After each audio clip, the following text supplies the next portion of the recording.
Okay, now we're live. Ba-da-da, We were both quiet. ba-da-da.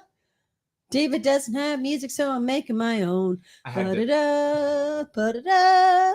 David doesn't have music, so I'm making my own. yeah, I'll get And that sorted also, out next week. also, you pretended that we were live, Why? and then we weren't. Because so you have to actually add yourself to this stage, and I forgot. And so I'm looking at a black screen. Anyway, hi everybody over here. Tonight we're going to be drawing Batman versus Bane. I'm going to lay the whole thing out, and then we're going to draw either Batman or Bane. I'm not really sure. Probably Batman, just because he's going to be closer. Actually, you can kind of see my layout right here. Here it is.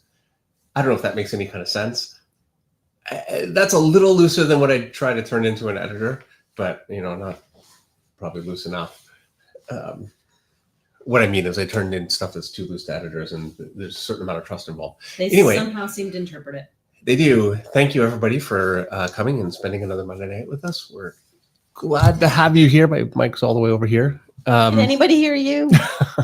You're not exactly known for your projection. No, I'm not. All right, I'm just going to start drawing. So here we go. Do what you're good at, Dave. And my camera's all... I thought, oh, get down here early and set everything up. I mean, you've been down here for 45 minutes. What have you been doing? Trying to find my book of the week, actually. Yeah, that sounds right. Yeah. And Did you find it? No. No. That also sounds right. And now we're out of focus. Come on, yeah, because you messed with the camera. I did. That's why. You're right. Okay. I'm just going to leave it alone. Just leave things alone. You know that saying, David, if it ain't broke, don't fix it? Yeah. You should really live by that adage more often. Apparently. So today, I'm so excited. I have to go driving at night. Why, Meredith? Why, Meredith? Why do you have to go driving at night, Meredith? I set you up, and it's because you're doing your layout now. So now I'm just going to talk. Because I'm doing my layout, and I'm all worried about the thing going out of focus on me, and I'm wondering what the deal is. You can't think and layout and talk and all that stuff. No. So I bought myself, because look, there are amazing things to getting older. You really don't care what anybody thinks. You usually have enough money to be able to do the kind of things you want to do. You have a house or a car, those things that you don't have when you're a kid. But what you don't have as you get older is the ability to see at night when you drive. I don't know what happened. All of a sudden, I'm like, I hate driving at night. And then I heard myself say that, and I realized I've become my parents. Now I know why old people don't want to drive at night. Because you can't see. You can't see. It's all halos, and the sky just seems darker. So we'll see. I bought myself some polarized night vision glasses. They're supposed to help with the glare, and then obviously the polarization helps you see better. I'll let you know. Well, good luck. I have them in my purse. We're gonna have to take a night drive. They look nice. I'll give you that. They're yellow. Bad. Yeah, but the frames look good. Oh, you like the frames? Well, there you go. You don't want to wear them, all over the place. No. But I have my cute Amazon readers for that too. Right. Thank goodness. What would we do with it? What did we do without Amazon? I mean, I know they're a mega conglomerate, and I'm all against the, superstore. However, I do love me my Amazon. I can order it today, and it's going to be there tomorrow. I mean, if you live in the States, it's going to be there that day. But in Canada, you might be able to get it the next day, and that's exciting.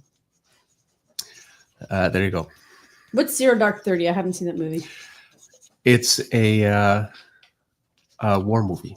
It's I saw it. I know I saw it, and I kind of forget. I think it has to do with like an embassy in somewhere in the world that gets attacked, and they have to hold out for a certain amount of time. And I could be totally wrong, and it could be something different. But just I think that's William Lee said I was going Zero Dark 30, and I didn't know what that meant because with your polarized glasses, I guess. Oh, maybe. And yes, I think it was Anthony G asked me if I have astigmatism, and yes, I do have astigmatism. I did get laser eye surgery. Was that almost 15 years ago? I think it's more actually. I think it was like late 30s. Yeah. Late 30s, I got laser eye surgery. Because before my laser eye surgery, I couldn't read the clock beside my bed without picking up the clock and moving it in front of my face. So I've had a good 15 years, but now the old age is catching up on me. And there are other things about getting old that suck too. You had a good run. But, you know, I did have a good run, David. And it's not done yet. I'm just sliding down the other side with my arms in the air saying, whee! I'd say, Andrew Lassard says, this week sponsored by Amazon. We don't get any money for sponsors, Andrew. I shouldn't even promote anybody, but everybody knows the big A. So Extreme Maybe wants to know, when did you realize you'd become your parents? Dave, when did you realize you'd become your parents? Or do you still not feel that? When people started saying, wow, you look just like your dad. Yeah, because you do. Yeah. Yeah. When people call me Mrs. Finch, and I'd be like, no, that's my mom. You know what? That's one thing about conventions is I fought that for a long time because people say Mr., which is very nice, and I appreciate Very it. respectful. I tell people call me Miss Meredith. But I'm like, no, it's Dave. It's fine. But yeah. And people call me David because, I mean, understandably, your name is David. Right. But I kind of more go by Dave, and, you know. That's my special name for you. Oh, just yours. Only me. Right. I'm the only one. Adam Meyer has a super chat for us. Our first super chat of the night. Adam wants to know. Actually, Adam wants to say, Happy Monday! And I feel like everybody needs to throw their arms in the air when I say that. Happy Monday! Thank you very much, Adam. You know, I did actually have a nickname. I still had it I still have it sometimes. Skippy? Skippy. Where the heck did that come from? What did Scott call you? Leroy. Leroy. Yeah, I don't think that's it's like a complimentary nickname. No. So Leroy is from Bad Leroy Brown, and I'm pretty sure, not just pretty sure, it's ironic, unfortunately. Yeah.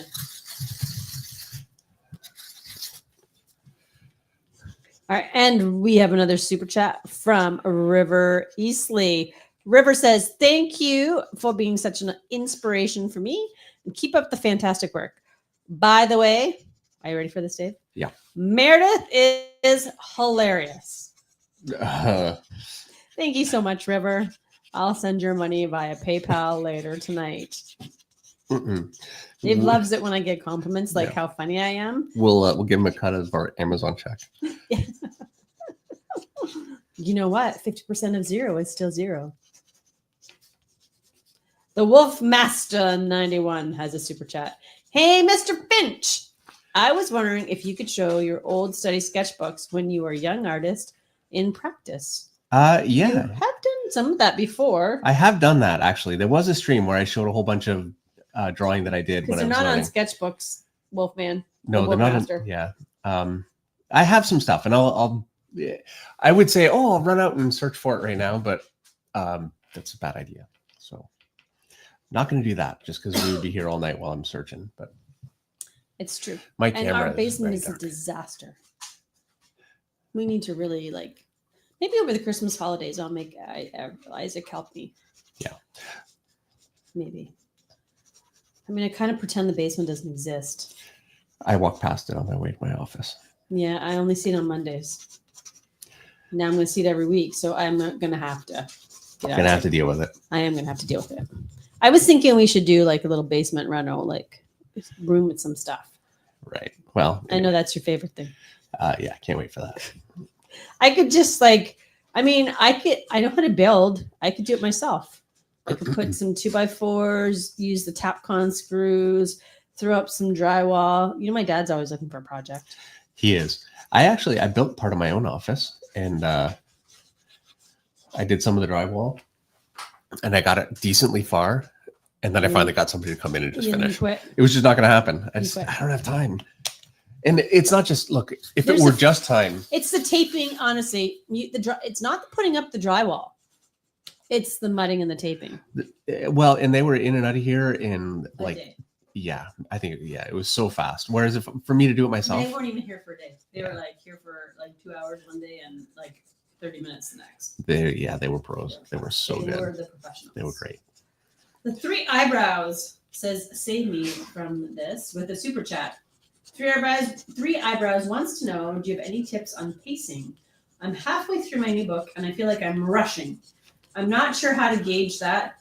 Sorry if it's more of a writing question. Okay. It can be a writing question, but I consider it to be an art question, really. So, what's a good example? Okay, you know what? Let's draw a panel or a page. And I'm going to draw a guy in his car. Here's his car. Imagine that's not a terribly drawn car. And the guy's got his door open and he's climbing out of the car. And there's like a building and some stuff around, whatever. I mean, this is just for, to be super quick. So there's the guy. And then I could draw a panel. And here's the roof of the car. And he's walking away toward, the buildings up here. Now he's like, this is the building that he's walking toward. Let's put some stairs here, make it interesting. Anyway, whatever. So he's walking toward it and you can see the stairs. And now I'm going to see the top of the stairs and he's starting to climb the stairs. And there's like a railing here. Hopefully that makes some kind of sense. He's climbing the stairs. Take my word for it. Now I'm going to see a hand on a doorknob. And there you go. And he's opening the door. Pretend that's a hand on a doorknob. I know. You don't have to tell me. It's terrible. And then I'm going to draw another 3 panels. Now I'm going to draw inside. So here's a black, whatever. Here he is opening the door and the door is swinging open. And he's got his hand still on the door. And now I'm going to draw him walking through the hall. You can see the light from the door. I'm just, whatever. It really doesn't matter. But point is, he's walking into the hall that he just went into here. And let me bring this down a little bit so you can kind of see this a little bit. It's so cheaply drawn, but and then I'm going to draw another page, maybe at like a close-up. He sees something, whatever. I don't know. It doesn't matter. But the point is that I have 1, 2, 3, 4, 5, 6, 7 panels, which is not crazy. And that's all just to get a guy out from his car out to, inside a place. Now I'm going to do the same page. And we're going to do it much, much faster. So panel 1, I'm going to start with this panel here. And so basically I've got, let's say, the car in the foreground here. Here's the hood, whatever. And the guy's already walking up the stairs.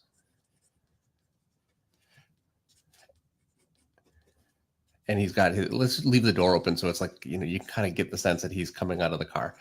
And here's my doorway up here, some windows. Anyway, so what I've done is brought us all the way to the 3rd panel, just with that first panel. And now the 2nd panel, I'm going to have him opening the door. So we'll do that same panel. Here it's all dark. The guy is here, door's opening. He's got his hand on the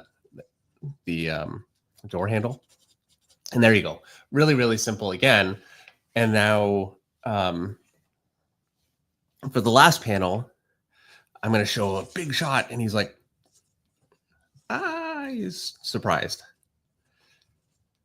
And there you go. I basically get the same information across with 3 panels. I could even condense that more. And you can do that with everything. And both are totally valid. One really slows things down and one really speeds them up. Any kind of a scene, you can do that.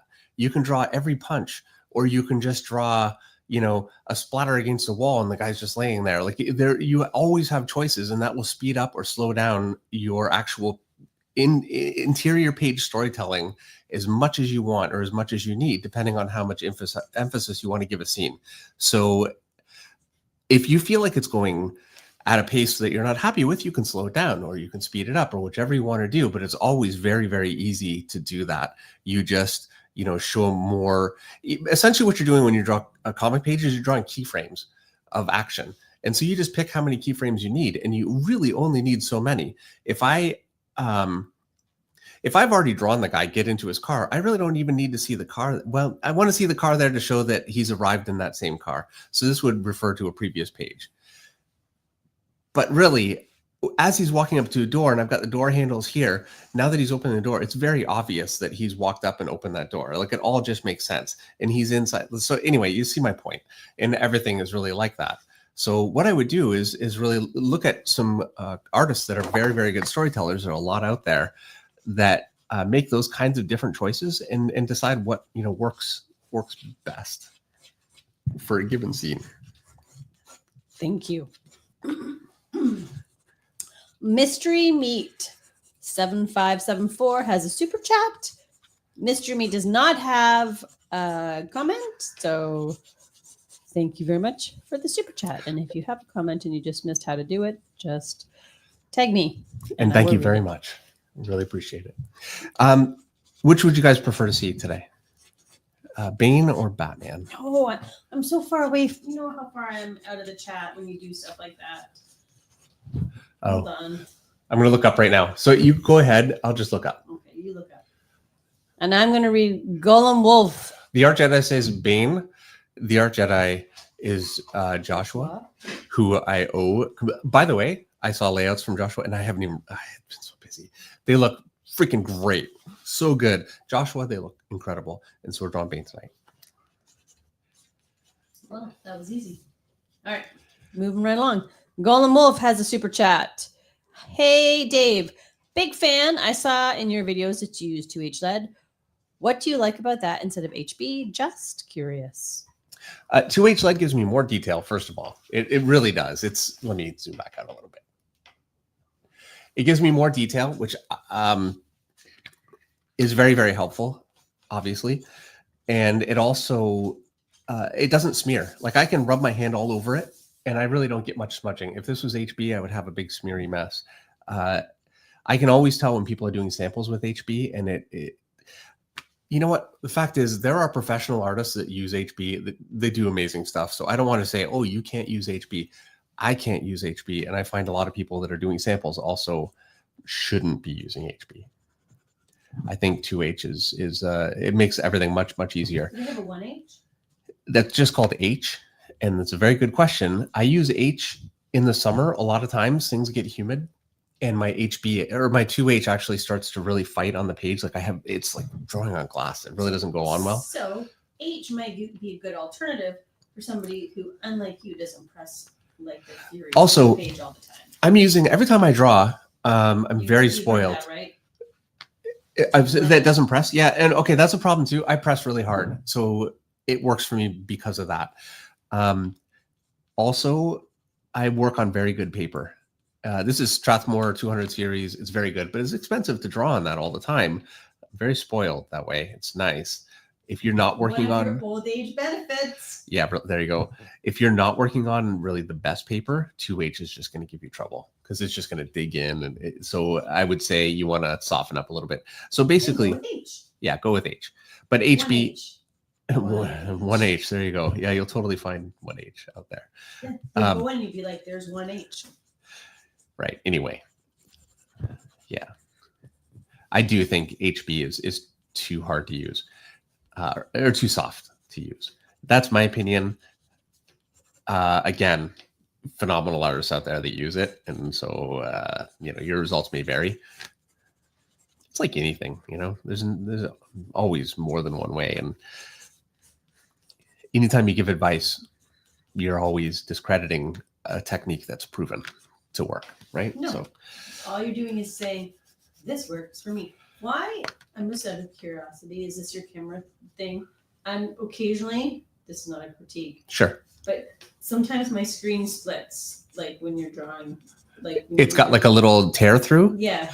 That's as you move your hand. I know it's a problem. I don't know what it is exactly. We fought with this months and months ago, and we're never able to get it to work. I tried a different camera. I even bought a whole different camera that works so much worse. So no big deal.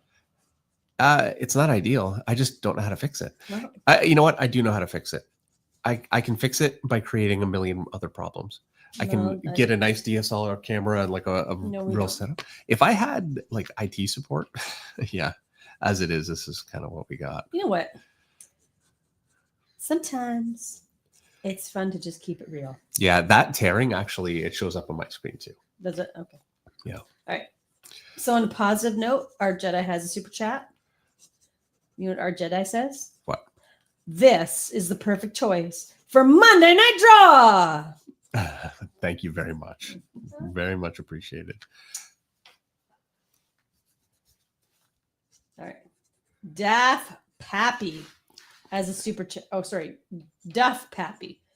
I think I wanted to do Daff Puppy, and then I realized it was not, and then I changed it halfway. So it's Duff Pappy. Duff Pappy has a super chat. I want to take credit for Monday Night Draw being back because asking you about it at Baltimore. I had a portfolio I wanted to show, but you were busy the entire time. Do artists do mentorship still, or how to get one? I'm sure some artists do. It's a very difficult thing, unfortunately. What I would say is it's tough because artists are always very busy. I was very fortunate when I started working under Mark Silvestri. I was working for him, so that certainly helped. What I would say, the thing that a mentor can help you with a lot is isolating the problem areas that you have. That is, it's helpful. Obviously, it's very, very helpful, but it's not actually necessary. And most artists that learn don't do it with a mentor. And what I would say is, there is very much a scientific way of learning how to draw. You start with simple gesture, and you fill out the form. And the way that I'm doing here, you learn your anatomy, you learn all those things, and you can always be better at them. And if you're really studying in a systematic way, learning all your proper forms, learning your anatomy, learning proper perspective, and really studying it in that way, and being honest with yourself about your own shortcomings, you can get very, very far. And then I would really recommend going to conventions and showing people your portfolio. A lot of people will just be nice because they don't want to be jerks. And then some people will be total jerks. And ultimately, I don't like to be a jerk. I really don't. So I don't. But the jerks are the ones that help me the most. Easily. That's just how it goes. It's invaluable. Somebody like Neil Adams that would just crush people. That is actually a very valuable thing. Because you need to know that. You need bad stuff. Yes. Diddy Does Draw has a super chat with no comment, but we thank you for your super chat, Diddy. Yes, thank you very much. Okay. Eln Yaya, ELN Yaya. Eln Yaya. Hey Dave, I got a bad shoulder and want to know, when you draw, do you rest your arm while drawing? And do you engage your shoulder? I've heard that using your shoulder to draw gives one more control. I do not use my shoulder when I draw. At all, actually. I don't have an overly gestural style. I don't know. There are different ways of going about it. Really, really good inkers, the best inkers out there, will just throw a line all the way across the page. Like Scott Williams could start at one corner and go all the way up to the other corner, and it would just be perfect. It's ridiculous what he can do. I cannot do that. I'll show you about the extent of the length of line I can draw without it being a total mess. Maybe a little longer. That's going to be about it. And that's not that long. And the reason I can do that is that's the comfortable range of my wrist. Anything beyond, and even that is honestly pushing it. I'm more comfortable in about that range right there. And I can be nice and clean doing that. Anything more, and I'm pushing beyond my ability because I draw with my wrist. I don't know that it's such a huge problem, only being able to push that far. What I'll do if I have to go further. So, I'm like this, and then I'll just go up and do it again and again, and I can connect it, or, you know, I can keep going. You know, it's not like I can't do that. Or you could use a template. A lot of people do that. I don't bother. I don't try to be so neat with my lines that I use a template. But yeah, if you have a problem with your shoulder, it's not something I think that you should be engaging. I take that back. It's not something that I engage. For me, it's not necessary. See, there I am with, like, you know, anybody that uses their shoulder to draw, they're wrong. That's not what I mean. I know. All right. Mystery Meat had another super chat, trying to have his super chat, but then I saw his comment. So here it is. Mystery wants to know, hi, Dave and Meredith. Yeah, I keep messing up my super chat. Great seeing your stuff again. How do you go about solving problems when it comes to comic scenes? That is a very broad question. Okay. So let's talk about. Okay, I'm going to say, here's an example of a problem that you sometimes run into. Okay. When your figure is out of proportion in your scene. Yeah. How would you solve that problem? So I've got more than one figure, or I've got a background and the figure just doesn't fit. Yes. So there are a couple of ways to solve that. Number one is to draw loosely like this. And so you put everything in, I put my background in, and then I know that everything fits at least well enough that I'm not going to have major problems. That works 99% of the time. The times that doesn't work, you're erasing a figure that you put a lot of time into, or you're adjusting other things to match. Basically what you want to do at that point. What if you've used ink, David? Because I know you've done that too. Then I've got my big, huge, fat whiteout, and I'm all over the page with a whiteout and redrawing the whole thing. I've done that, actually. That's not fun. If you're working on the computer, obviously everything's easier. You can just resize everything, and that makes it much easier. So for that problem, yeah, I would say that. In terms of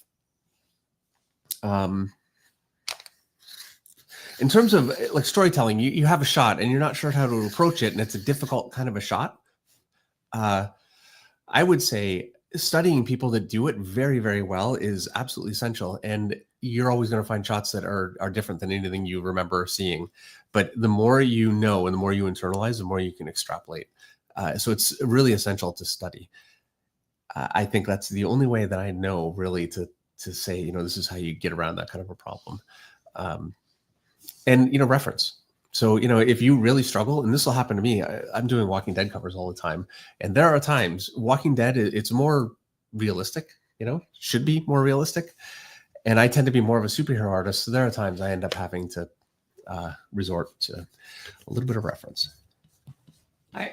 So Diddy Does Draw had a super chat, but didn't have a comment. And maybe this was a comment, because here's a comment from him.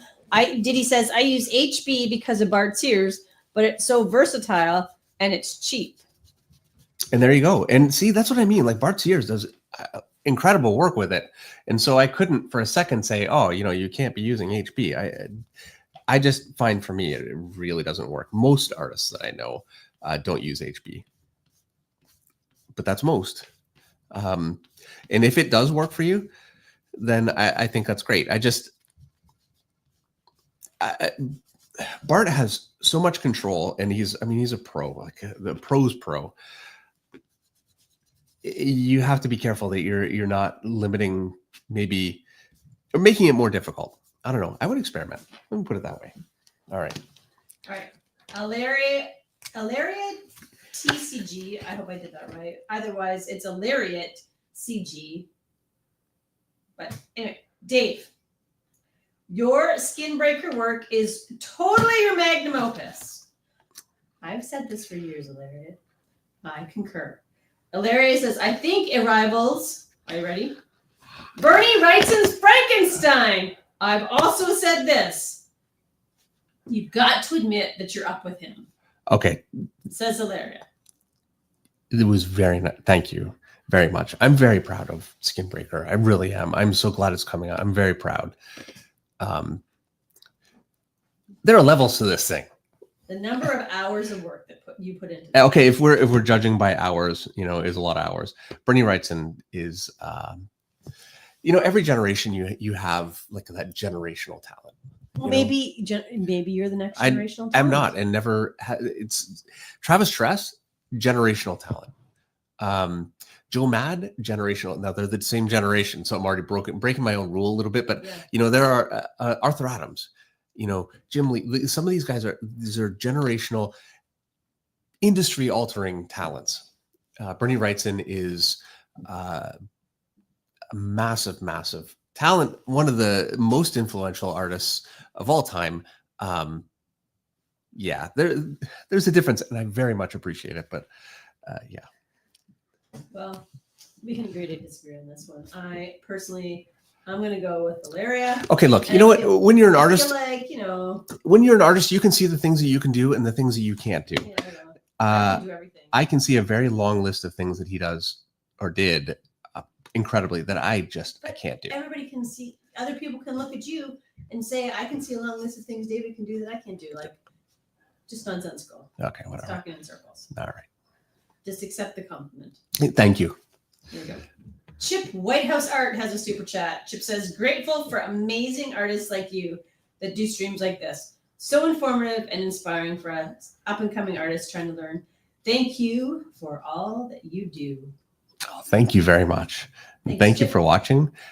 And I'm so happy to be back. And by the way, we got a comment from Baltimore. And it is true. Actually, it was your encouragement and a few others. And I had people say, they miss you, Meredith, which, obviously no surprise. How could they possibly miss Meredith? And except that I am Miss Meredith. Uh-huh. And yeah, I miss doing it. I'm such a worrier, so I thought, I'm going to come back, and it's going to be like, you can't come back. This is what they say, right? You leave something like YouTube and there's no coming back.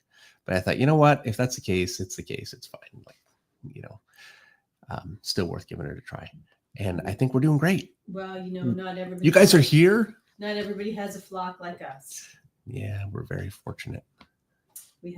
That's what happens when you build an amazing community. People will be there for you. Hey, we didn't build nothing. That's all you guys. I just sit here and draw. Anyway, the next super chat of the night comes from Allison McGlone. Allison says, I've offered my IT services life as a friend. And I think, Allison, we just all have to acknowledge that Dave is he likes to be broken. He's done that way. He likes to complain. It's true. I like to complain. I know I've been married to him for almost 20 years. He likes to complain. Now, part of the problem is I'm so busy all the time. You also don't have hours to spend. Like, I do the stream. I love it. And then I'm on to the next thing, and so like Monday will come around. I'm like, oh no, it's a stream again. And I have not thought about it for a week. Like, it hasn't even entered my mind. I forget that I'm doing it. Did you guys not notice how late it was that he posted the link? What was that, like half an hour before the stream? Yeah. I forgot. I was so I had work to turn in this morning, and then I went over to Dan Lassard's place.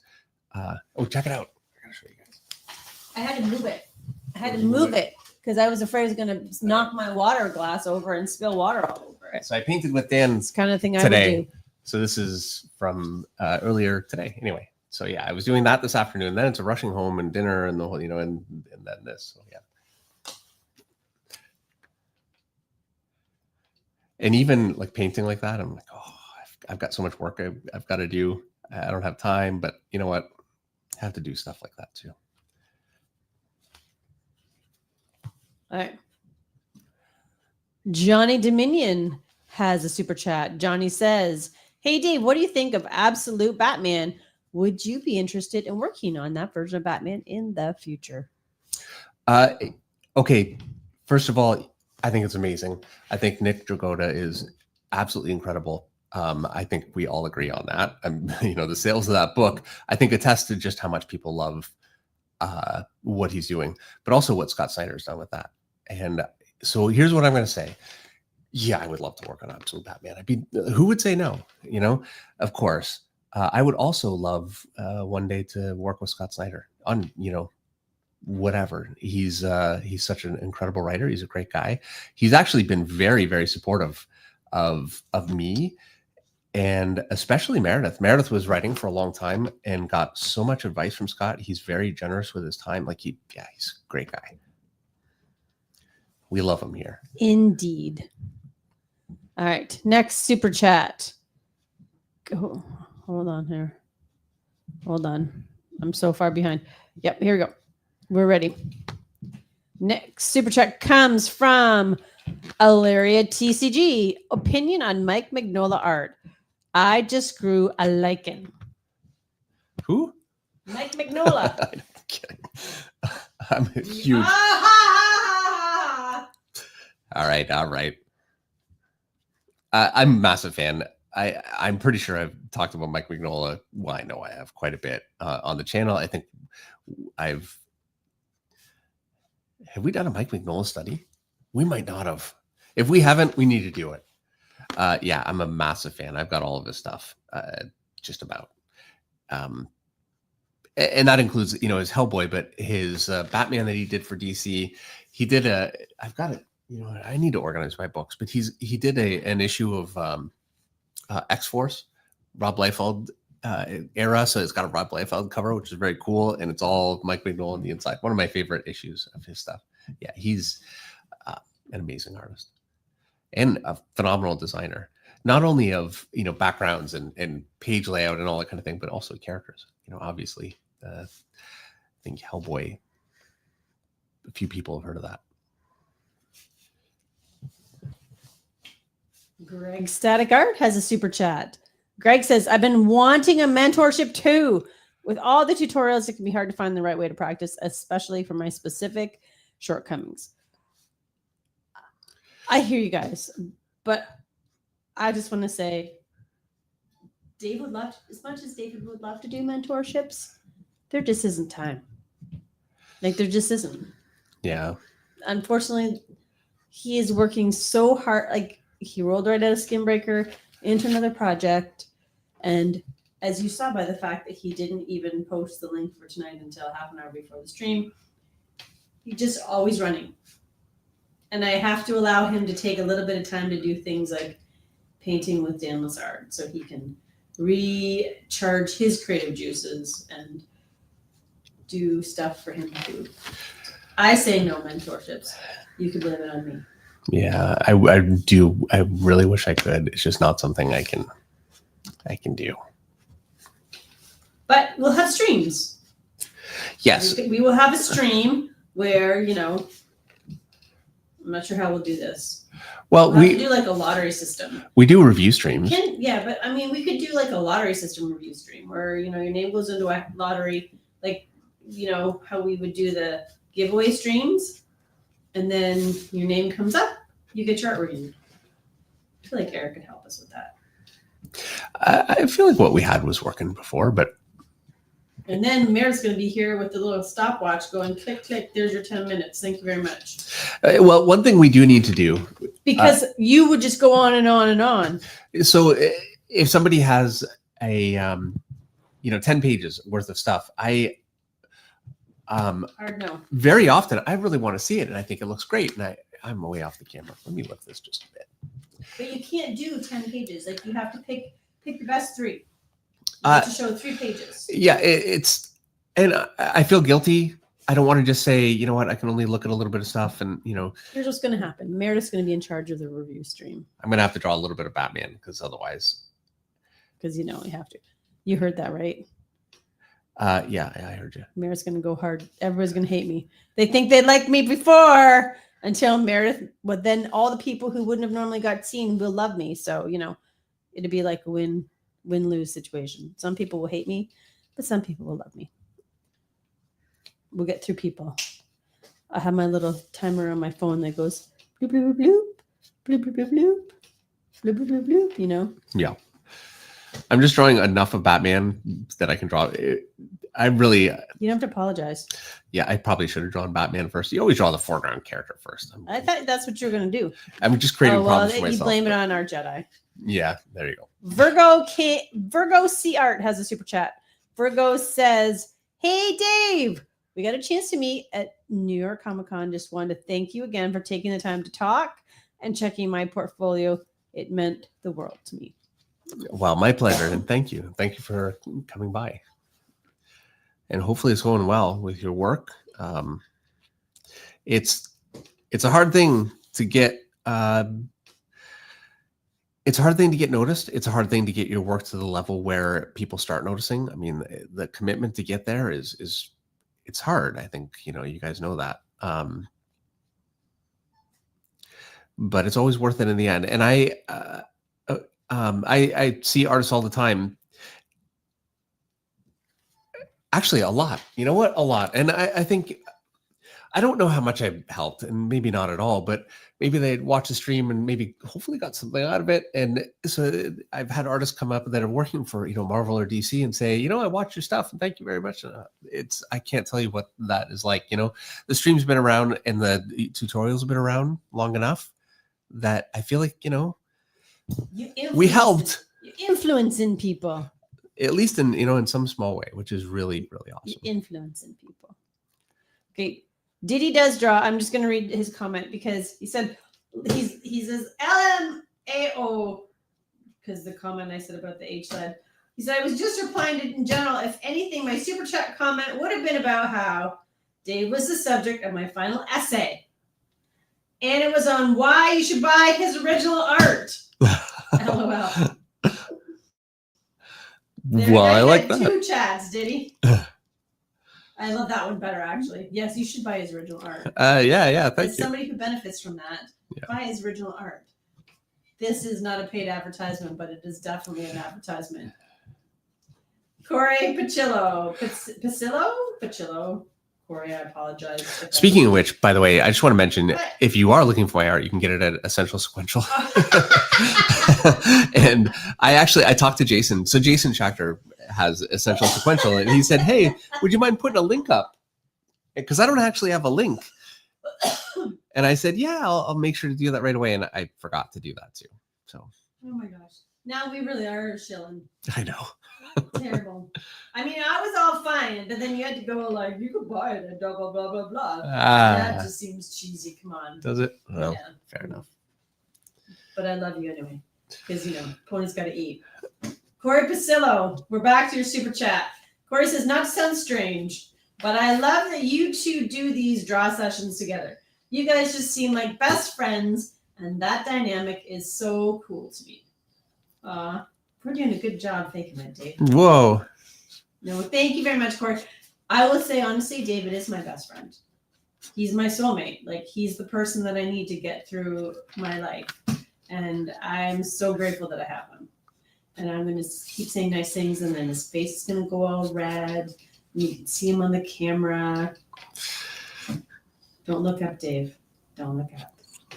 I love you very much. All I'm going to say is my options were limited. You were the single one. I was the mom with 2 kids. Yeah. No, I'm very fortunate. Obviously. People will never know how fortunate you are because I never appear on camera. Joshua 92. Joshua, I have to say it like that. Josh says, hey, could you do a quick demo for cross contours on a sphere? I'm stuck at only being able to visualize one side of an ellipse that wraps around the form. Thanks. All right, Joshua. One side of an ellipse that wraps around a form. Cross contours on a sphere. He can only do he wants cross contours. He can only do one side. Oh, okay. I'm going to try something. Does that make sense? I hope so, but I'm not 100% sure. So, okay. I'm going to draw a circle. And then I'm going to draw a point in the middle of the circle. And so if I just do this, there's my cross contours, which obviously is totally flat because you're looking directly at it. Now, if I draw a circle and I draw my point here, I've got one here, and the other one would have to wrap like this. And so you can kind of get a sense of where you'd want to, put it. So here I've got one wrap like this, and this is let's put it over here a little bit more, and another one wrap like this. And so here we go. So there'd be the contour for my sphere like that. And so now that I have that, I could put another point here and then this would give me all, and there'd be, I guess, another point here. This would give me all the angles for all I need if I'm like rendering on that sphere. I don't actually do this, but I guess that would be the thinking. Let me keep going. But like, if there a way to kind of mathematically break it down, that's as close as I would know. I do hope that's helpful. That's basically what I would be thinking. And then I would be wrapping all my rendering this way, like this.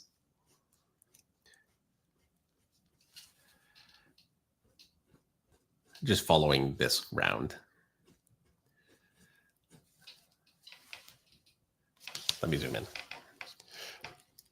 Make a mess of my camera again. But yeah, there you go. That's kind of how I go about it. Obviously, that's pretty cruddy, but that's kind of what I would be thinking. And like for this one, any contours that I had along the side would follow that. I'm doing this really poorly. And then here, I would get more and more round as I get out toward this here represents, I guess, you know, the outside of my curve. So I'd start very shallow and just go further and further, kind of like that. It's very not mathematical. My camera's a little messed up.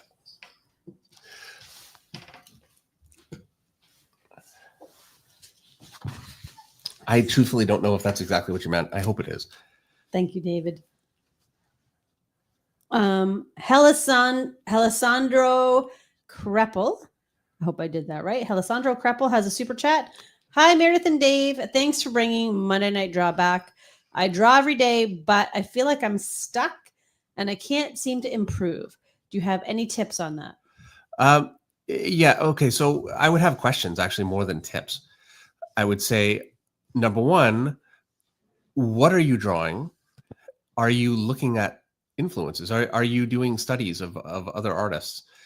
So you can't get better in a bubble. And so whether that's life drawing or whether that's looking at other comic artists, which I really do recommend if you want to be a comic artist, you know, avoiding looking at other artists' work is a real mistake, because there's just so much knowledge, you know, kind of baked into all those years of study of other artists.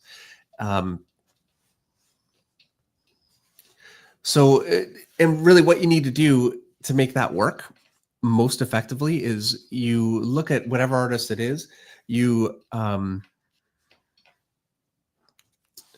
draw the figure as much as you, whatever it is you're working on, and whether it's a basic gesture or it's a hands or whatever it is, but you draw it, then you try and draw it on your own. You do that a few times and it'll become part of your vocabulary, and you cannot help but get better. That will make you a better artist. If you're just drawing, you will hit a point where you're stagnating because you're just not bringing anything in. Like, you need to feed it. So definitely very true. And I would say that is my assumption of what's happening. And I see that a lot. And, you know, it's not a work ethic issue. It really is you need to kind of free yourself to be more willing to take from, you know, what you can learn from all the greats of the past and present.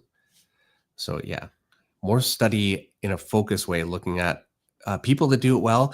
I do think you need to do that for comics, because comics are not life. You're drawing cartoons of people, and there's line weight and there's anatomy is represented not as volumetric form, but through line and simple shadow, and trying to break that down completely on your own without really looking at anything. And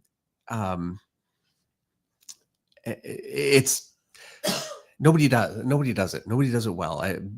You have to be looking at the way it's been done for, you know, generations to really get a good sense of how to do it. You can always grow that, but it'd be like trying to learn, you know, physics without learning math, I think. very similar thing. And I personally think that it's a real problem with art education, which, so much of it is, just do your thing and, go for it and, express yourself. Well, you're not giving people the tools to express themselves. And this is why master studies are so important for like classic painters. You're giving yourself the tools. So yes, do that and get back to me. I'd like to know how that went, and I think it'll go well. All right. Our Krebs has a super chat. Hey man, thanks for the awesome remark you did for me on a Batman 700. Just got it back from CGC last week and it looks great. Awesome. Well, thank you. I'm glad. Yeah. I still owe a few CGC sketches actually. Yeah. I can only say what I can say. I can't actually draw the drawings. Derek Moore has a super chat. If you would listen to me more, your life would be easier. Last week, I suggested the Spawn Dark Ages cover. I hope you do it. You're a blessing and inspiration. I hope you know how much we appreciate and love you. Oh, thank you very much. And I definitely will do it. I'm a huge fan of Spawn and everything to do with Spawn, but also Spawn the Dark Ages. It has a real soft spot for me. Like I have a soft spot for it because Brandon Peterson did a Spawn Dark Ages project back when I was just starting and really learning, and he was teaching me a lot along with a lot of the other guys at Top Cow. And so just seeing him work on those pages and seeing what he could do with it, it was a great learning experience. So yeah, I'd like to do it really for that more than anything. Brandon's looking good, Meredith. Pardon? Brandon's looking good. Brandon Peterson. He's lost some weight. Oh, has he? Yeah, he looks great. And he's doing amazing stuff. Actually, Jason had a bunch of his original art. I was looking through it this summer, and it's just crazy how his stuff is it always has been so clean and precise. He's great. All right, I'm going to butcher this. T.Y. Gene Fox. Maybe I did that right. Maybe I didn't. Ty-Gene Fox? Maybe I did that right. Hey, David Meredith. Is it possible you could do a Monday night draw of Master Chief plus a childhood memory you both have of drawing / writing? I could totally do Master Chief, actually. I'm thinking, it's like drawing Iron Man. They're hard for me because it's all very, like this I can just kind of make up. Whereas anything like that, it's a lot of reference. And so it makes it more effort. But, if I'm not willing to put a little effort into this. So yeah. I remember drawing Snoopy. And I drew Snoopy once when I was a kid. And it was like awesome. It was so good. It was perfect. And then I spent months trying to do it again. And I could not make it work again. And I remember fighting with it for so long until I finally gave up. I stopped drawing for a while. And it was like a few years later that I tried drawing again. And I was older, so it was much easier. But I remember, fighting, trying to make Snoopy look like Snoopy. I can draw a pretty awesome Snoopy. I have the same dog that I draw all the time. Yeah. Yeah, no. There's the profile face. I've seen it. You know what I'm talking about? Yeah. It's I didn't make that up. That's just that guy handed around at school. Everybody could do that. Yeah. I didn't even actually know if I could do that anymore. I might have forgotten how to do it. Yeah, you might have to do a little thinking. I have to look at a picture of it. And writing, I don't know. I was more of a reader than a writer as a kid. I was a voracious reader. And I always thought, I'm going to write someday. But I didn't actually write my own stories as a kid. I wrote for school. A lot of writers start out a little later. I would say I'm just more of I really didn't start writing until I had kids. And you know what? Writing is obviously an essential skill to learn to write, but it's just like drawing. Reading is such an essential skill to be a writer, and looking at and appreciating art and learning from it, other artists, is so essential to learning how to draw. Yeah. You got to read the stories to be able to make up the stories, understanding how to, I think the reading is the research, right? It's understanding how to describe a scene, how to write a phrase, how to create dialogue, how to make a character live.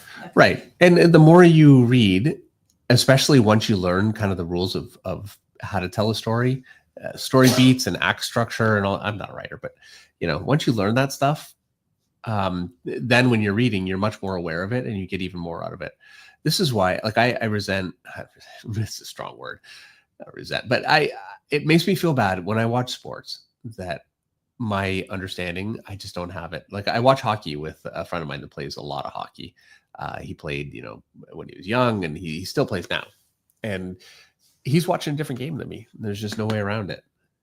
I don't understand it. I see a puck flying around and people skating around and bouncing off of each other. And I'm like, okay, it's cool. But maybe a visual processing delay. Yes. And that's actually an issue too. The biggest reason I'm bad at sports is I have a processing delay, which makes it's not a thing that affects me drawing, thankfully, but it does affect those kinds of like motor things where that's why I'm terrible at video. I love video games. I can't play competitive games because I just get smoked. So yeah, but the fact that I can't do it means I never learned it. And so it means I don't appreciate it like I wish I could. All right. Let's focus on their strengths. There you go. Anti-Fandom Overwatch has a super chat. Anti-Fandom says, hey guys, I know times have been tough. Much love to your family and glad to see Monday Night Draw again. Thank you, Anti-Fandom. Yes, thank you very much. Yeah, it has been a time, that's for sure. And Monday Night Draw is it's very welcome for us, I think. We've got our community and we're drawing pictures. We're spending time together, which we do, but when we spend time together, most of the time we're watching TV. Honestly, this is the thing I love most about Monday Night Draw is I can make fun of you and you can't really get mad at me because we're in front of hundreds of people. Yeah. So I can say whatever I want. I know, this is so and not me. You have to smile about it and pretend that you think it's funny. Yeah, it really is so not me. I'm not a nice human being. Not really. You beat me in the dark. Whoa. It's a little further than I was thinking. On that note, Dan Lassard has a super chat. Dan says, all I can say is that this stream has awakened a desire in me to strive even more every day to try to become a better artist. Well, thank you very much, Dan. We were painting together, Dan and I, today. And he wasn't sick of you. Here he is again. I'm surprised he's here. I'm sick of you sometimes. Dan is an early riser. So it's, he's like me. We're not going to have Dan long tonight. Dan's like, yeah, thank you, Meredith, for the 7:00 start because he too wants to be in bed by 9:30. And actually, by the way, if you want to see my picture, I showed you guys kind of, but also Dan's, it's on my Instagram. I posted Dan painting his and progress. He wasn't finished. What's your Instagram handle, Mr. Finch? I don't know. D Finch Artist? Is that what it is? I don't know. Let's look. Doo-ba-doo-ba-doo. I gotta open my Instagram, put my glasses on so I could see, search you. I hate searching on Instagram. D Finch Artist. There it is. D Finch Artist. Yep. That's it. You can see Dan's? I can see yours. Okay, wait. And I can see yours, and I can see yours, and I can see Dan's. Okay, look, it's my Instagram. I put my. What did I say? Not that nice a person. Also, no, Dan's. I saw 3 of Dan's. Yeah. Is that yours? I don't know. Can't tell. Here, let's see. You both did the same thing. Well, yeah, because we're put the lines across. So we're learning, so it's like a back and forth where you kind of, that's kind of the point. I've done a lot with Eric like that too, where art connoisseur can't tell whose. Like, yeah, so much of what I know, I've learned because I'm sitting there with Eric and we're doing the same picture and we're kind of, it's like, 2 people kind of with different brains working on the same problem. And it's nice. By the way, Eric and I doing a painting stream. Did I say that? No, you're not allowed to do any streams. Oh no, we're doing it. Yeah, we're doing a painting stream. It's coming up. Nope. No. I'll put my foot down. You can do a painting stream in the new year. You've got too much to do right now. You want to do a painting stream? Then you better finish some stuff on the commission list first. Johnny Dominion has a super chat. Militant Meredith says, are there any video game characters you'd be interested in drawing in future streams, Dave? Also, Meredith, do you have any games that you enjoy? I do have games that I enjoy. Riding horses. They took all the joy of video games away from me. I used to play like that Super Mario, like, you know, on the Wii where you throw the galaxy and the stars. You played that like twice in your life. I don't know why you're even. Don't front. I play Bubble Explode on my phone when I'm bored. Yeah, there you go. And I'm sitting in the doctor's office. That's about the extent of the video games for me. Yeah, I have a few, I would think. My favorite game of all time still is Days Gone. So, you know, maybe somebody from Days Gone. That would be cool. Maybe. There are a lot, though, you know. You play a lot of video games, and then you just get mad. And then I say things like, isn't this supposed to be a time that you're spending relaxing? Yeah, well, I love Formula One. I do not play the Formula One game because I just get mad. And it's not healthy. Like, we're both sitting there, we're relaxing after work. And with me, like, raging and throwing the controller, nobody's relaxing. Nobody's relaxing. Nobody needs, I'm like, take that energy somewhere else. By the way, I don't put it in my direction. I haven't even mentioned Formula One. I've been watching this whole time, obviously. Well, you can't mention it right now. You're going to have to put a pin on that. Okay, well. Because you know what time it is? What time is it? I'm making up my music again. It's Book of the Week. Okay. Making up my music again. And when you're done, the Book of the Week, I've got a birthday song for you. It's time for Book of the Week. Okay. So this is Deicide. Really, you know, Sony's calling me to launch my album next week. So this is Deicide by Das Pistoris and Carlos Botella. This is a very influential book for me. This actually is a very influential book for, you know what? The problem is I'm going to try and... There is a little bit of nudity. It's very understated, the nudity in here, but I want to be careful. This is a very influential book for Skinbreaker. Let's see if I can get a little bit more here. Whoop, shoot. Get in there. I'm losing my thing. I love the artwork. That's actually why I bought the book. I've had this book for years. So I didn't really get it as, you know, hey, this is going to be one day an influential book for me. I got it because, I mean, look at this stuff. He actually did I want to say a Wolverine cover for Marvel, which was very, very cool. He just has such a really individual style. His anatomy is awesome. His painting is, it's watercolor and it's like peerless. I mean, this is so difficult to do because all of his lights are the light of the page and you can't screw up. It's the hardest way to paint. Amazing work. And I would have to imagine you can see some of the influence. I want to find, especially, I feel like I should just be like trying to keep this to myself, you know, hey, this is all me and I didn't look at anything. But like there's a scene with the like kind of butchering an animal, probably for a feast. I didn't write the story, so, you know, it's not like I caught, but, you know, I want to show you some of the design stuff that he did on pages without nudity.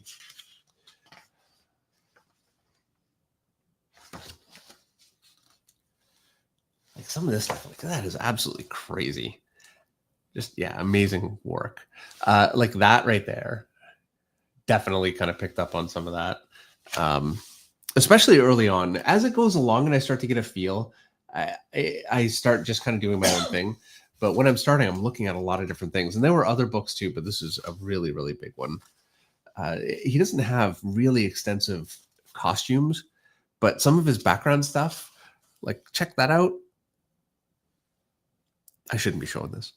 I totally took it. Yeah. And like some of the design here, look at this. Some of that design there, which is very, very cool. And I was trying to incorporate a lot of what he has here. I was looking at Apocalypto, which is an incredible movie. A lot of I wanted something kind of Aztec. It's everything is just out of focus. It's very frustrating. But yeah, just really, really amazing stuff. So incredibly detailed. I don't know how long this took him, but I would have to imagine this took absolutely forever to do. It's, yeah, stunning work. So there you go. Book of the week. It is Deicide by Das Pistoris, an incredible artist. And when I got the concept from Robert to do Skinbreaker, I had to, like, this was just directly in my mind. This is one of my favorite books. I never really had much of a chance to go through it and use too much from it because it's so different than what I do. So to be able to take a look at this and, you know, anyway, there you go. Book of the week. Thank you.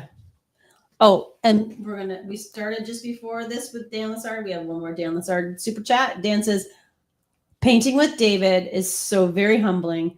Flock, this guy is amazing at what he can accomplish with a paintbrush. Thank you, Dan. What he can accomplish with the paintbrush. I've learned a lot from Dan. Dan paints with a brush. Also, airbrush. Also does tattoos. And he does like Goldie masks, that kind of thing. So he's done, you know, Goldie masks for NHL players, motorcycles, basically everything. Yeah, he's an incredible artist and a good friend. And it's nice to have somebody here that I can, you know, bug to do this stuff. It's always an excuse to say, hey, you know, go to Dan's place. I'm going to paint. And I can see Meredith gritting her teeth, but she lets me go. No, actually, what I say is, can you get some gas for the tractor and the gator? You know what? That's the one thing it's the one thing you also stop at the grocery store and the liquor store and it's just. So I did that. I did not. Get out of the house. I didn't get gas. I've got to go in the morning. Are you kidding me right now? No, I'll go in the morning. As soon as we're done, I'll go in the morning. I am sorry. I have been like, we are. Seriously. You won't be running out because I'll be getting some by because 8:30 in the morning. You'll have gas. Relax. Somebody's in trouble. It's going to get after the stream. Fabrizio Longo has a super chat. Fabrizio says, David, heartfelt congratulations. And sorry for my English question. If you were considering an alternative to cross-hatching and inking, which direction would you choose? Thanks for your patience. And Fabrizio, your English is fabulous. So.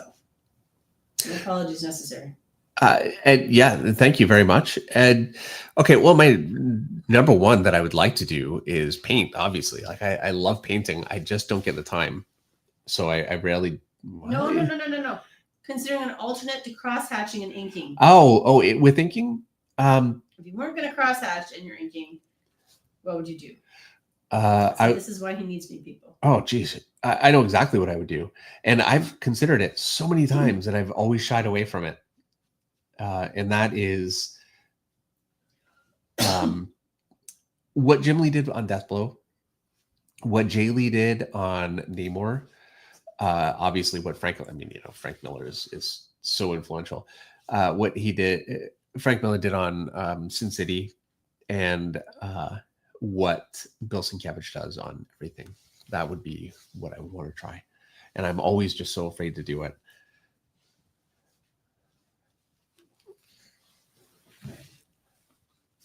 You know what? Just step out of it. Yeah. Well, yeah, look, it's good advice. I know. But at the same, here's the thing.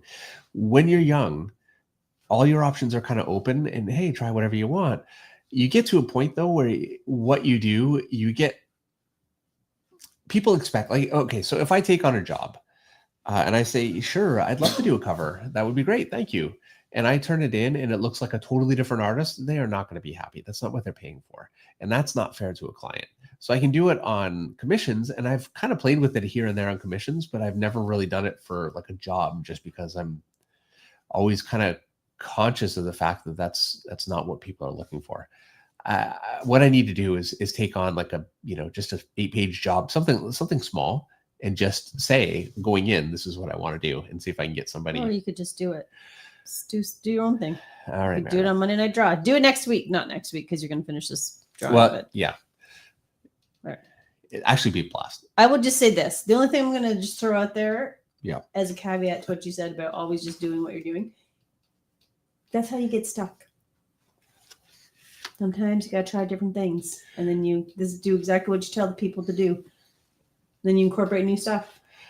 I know. Yeah, I don't take my own advice. Take your own advice. There you go. Lariat TCG says, saw Liam Sharp's work on Spawn. That boy can draw. I know. You know what? He's one of my favorites. He's a big influence for me. The first time I saw his work was Deathblow. It was in an X-Men, I want to say annual, whatever. Anyways, a long time ago. I love his stuff. I don't know what it is. He seems like such a nice guy. And I've seen him at conventions, and I want to like go up and I just have not talked to him. Like I saw him in New York, and I was like, oh, and I didn't say hi. I need to just. I'm not good at just walking up and talking to people. It's not a skill for me, so I need to get over it because I'd really like to meet him. He's so good. Alaria TCG has another super chat. Dave, I wanted to follow up on my first chat. Just as Wrightson did Frankenstein, you should do Bram Stoker's Dracula. Any interest in non-comic work? You once upon a time thought about doing a Dracula story. I did a Dracula story. Well, yeah, but we also talked about like doing more European comic. Oh, yeah, that's right. I forgot all about. Totally forgot about that. Yeah, no, and we were very much. I thought that we were going to do it, and ultimately, the problem. Any project I do, I'm always not doing something else. It's just it is what it is. And there's no way around that. So I can never just say, hey, I'm just going to do this and it's going to be fun. It's always having to say, no, I can't do this and I can't do that. And I was at Marvel still at the time. And Marvel has Jeff Loeb, who I absolutely love to death. I'm a massive fan of his work. I also love his scripts. Like he's drawing his stuff is so much fun. It's so much fun. It could be a little controversial here and there. Yeah, when Wasp gets eaten. Yeah, I know. And that's fine. But it's just, yeah, it's so much fun. So anyway, I ended up not doing it because I worked with Jeff Loeb on Ultimatum, which I had a blast on. We got a lot of hate for that one, but, you know, which I understand. But it was fun. So, yeah. It always comes at the cost of something. I go through that all the time. All right. I'm going to read this. This is not a super chat, but I'm going to read this comment and I'm going to butcher it because then it's Gugist Van 4241 says, I just followed you. I love your work. These streams have such cozy vibes. I just saw that comment. Well, thank you. I love that. We are cozy people. I'm cozy in this chair. Cozy in my sweater. A lot more cozier than the couch. The couch. Yeah. So much more comfortable. That's good. And you are too. Oh yeah. Yeah. And you can wash it, which you couldn't wash the couch. The one thing I can't do is fall asleep on it. Yes. Then you have to come to bed. Yeah. So many times I just fall asleep on the couch instead of coming upstairs. And yeah, now I need to come upstairs. Otherwise I'm wrecked in the morning. Also a bonus. Yeah. Frank V. Art has a super chat. Frank says, hey, Meredith and Dave, here's a joke for you. You ready, Dave? Ready. What does the artist say when they've been pestered too much? This is where I draw the line. All right. I wasn't going to guess that. I shouldn't have been trying to guess. That was awesome. This is where I draw the line. I should have said it like that. Yeah. That would have been better. That would have been better. I was listening to the radio today, you know, because I don't have a thing to hook up my phone, and I actually had my phone. Anyway, I was listening to the radio, and he made the You're guy. Listening to my album? No. The guy made a Christmas joke. Anyway, it was. I don't. Why can you tell that Santa knows karate or whatever? Because he has a black belt. I changed the channel. I was so mad. Like, come on, are you kidding me right now? That's what we're doing.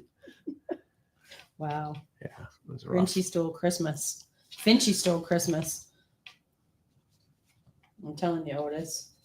He's a Grumposaurus. Kerpap has a super chat. Kerpap says, "Hi, David. How do you approach rendering vinyl costumes like Catwoman or Psylocke?" I know. I'm struggling with reference versus comic art with the anatomy. Also, Skinbreaker is so rad. Also, Jubilee in a future Monday Night Draw. Yeah. And thank you. And yeah, actually, Jubilee would be a lot of fun. Another, that's a character that I've loved for a long time because it's X-Men that got me, into comic books. And it's that era of X-Men. So for, you know what? Let's talk about that because we're going to be doing it right here on his pants. And to do vinyl the way like it would look in real life, you end up with something ideally that looks like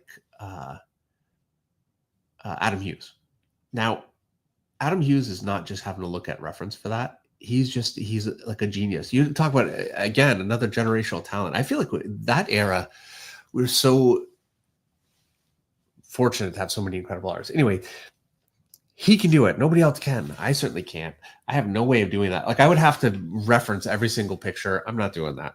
So the way that I do it, I'm just going to give you a quick diagram. I'm sure I've done this before, but basically here's a tube just to make it really simple. I'm lighting it from here. Basically it would be an inward angle like this toward the tube. So if I had no shininess, whatever to this, and nothing that it's bouncing off of for a bounce light, it's just going to be shadowed here and it would be shadowed here at the bottom. That's it. It's very simple. Now, if I take that same tube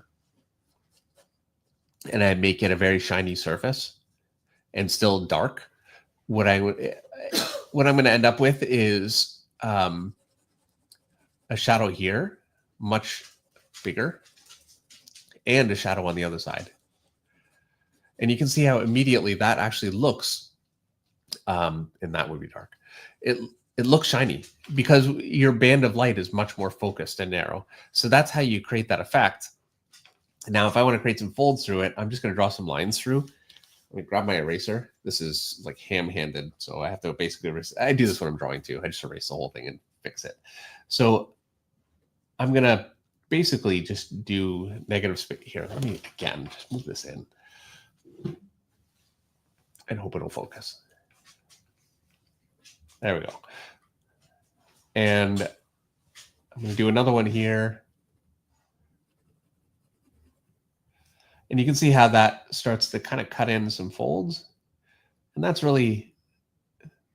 it. So that's how I would approach it. Obviously, those folds are, it is what it is. But there is one other factor. If I have a surface behind my tube like this, and the light's casting here, the light's going to bounce off of that surface and bounce back up to it. And so what I'm going to end up with is a bounce light. And so there it is. And I would end up with a little bit of specular, or is it specular? Whatever. I'd end up with a bounce light on this side too. And see, that looks much more reflective. And that's how I would draw something like Catwoman. And so for Bane, let's just do his leg.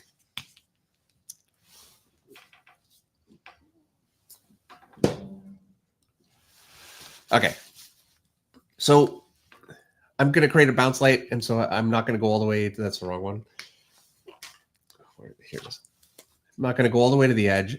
I've got a fold coming out here, so I'm just going to stop at that.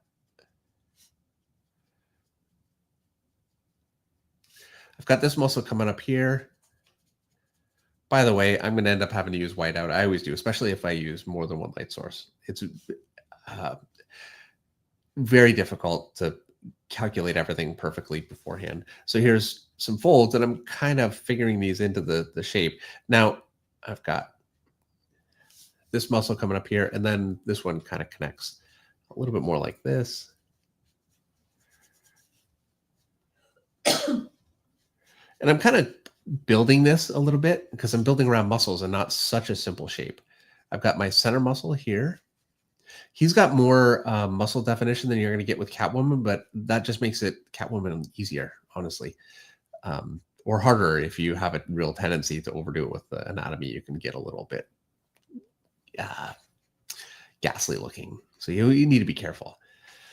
And you know what? Every character is different. It really depends on what you're trying to get from any character. But if you want your female character to be softer, then you want to avoid really strong muscle definition. So there you go. There's like the one side. Let me get down to the knee here. I'm just going to scribble some stuff in here. It's one thing about Monday Night Draw I can just fake stuff like this a little bit. I don't have to. If it's not perfect, it's all right. And I've got stuff I'm going to have to white out there. It's a bit of a mess. All right. All right. No, I'm not done. Not your turn. Okay, now we're going to do the other side. And so I've got a little bit of a rim light here, again, created by the fact that it's very reflective. So it would reflect from the sky, maybe, whatever. And I kind of did that the wrong way. I can't remember the anatomy half the time. All right. So I want to see both sides of, and that creates more of a centralized light. So it's coming in toward the form like that. And I just basically go through the whole figure and think of it in those terms. All right, go ahead. All right. Meredith, can you please ask Dave to read the comments from the last two Monday Night Draw episodes, as I have a couple of questions there. Thank you, Henry Jermick. Okay. All right. Tom Morris. Henry, he'll do his best. Tom Morris. Mignola has a... Now I've lost my train of thought. Tom Morris has a super chat. Mignola adapted Dracula already, you crazy kids! Yeah, well, yeah. Speaking of that, big love, stay warm. Maybe that's how it. And thank you. And maybe that's how it came up. Yeah, Mike Mignola, most famously in comics, adapted Dracula. He did Bram Stoker's Dracula, which was really the template for the, or I think it was actually like the official book of, or adaptation of the Francis Ford Coppola movie in the year whatever in the 90s, early 90s. It even had Keanu Reeves in it. And he looks like Keanu Reeves in the book. Yeah. I have the books. You know what? Here, I'm going to grab it. You guys got it. No. All right. It'll be the book of the week some other time. But yeah, I've got all those books. I've got those actually a few different ways. Like anything that is like the most influential stuff for me, I don't just have one copy. I try to have a few. I almost gave away my Aqua Blue again. I've already given it away once. That book is so hard to find, though. Stop doing that. Yeah, no, that one. I can't do. I can't give it away. Hard to find. Olivier Vitin, who I actually saw last year in. Was it last year? Yeah, it was still last year in Italy, and I talked to him for a second. I had met him before too, and I didn't realize who it was when I was talking to him last year. Otherwise, I would have gushed again, and I'm sure you've been like, "Oh, here we go, this guy." But yeah, one of my absolute all-time biggest influences, and a really nice guy. Now I'm yawning. All right, Ethan Byrne has a super chat. Ethan says, "Hi, Dave. I met you at Rogues Gallery Comics at your Skinbreaker signing in Windsor. Skinbreaker has been awesome, and I look forward to it every month." Thank you very much. Thank you, Ethan. Appreciate it. You know who also looks forward to it every month? Who? Your son, Everett, who was asking me today when issue 4 comes out. Yeah, you know what? So Everett, who lives on his own now, actually. He's got his own house. Just got a car. He just bought a car. He's doing great. Never followed or cared about comics at all, and for whatever, I don't know if he's just being supportive, whatever it is, he started reading comics and now he's into it. That's how it goes, though. I think people that don't like comics just have not tried comics. They've not found the right comic. They've not found the right comic. That's really the best, I think, the best way to describe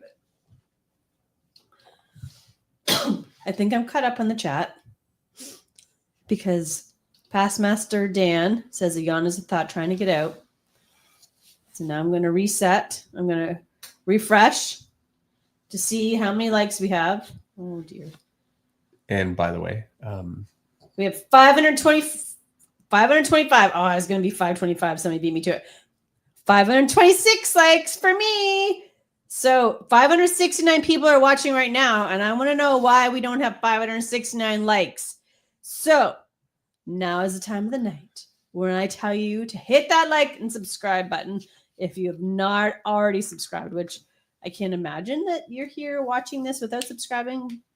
Or perhaps you're watching this after the fact. how absolutely dare you? And you're halfway through, you're like, I'm an hour and I'm 90 minutes into this.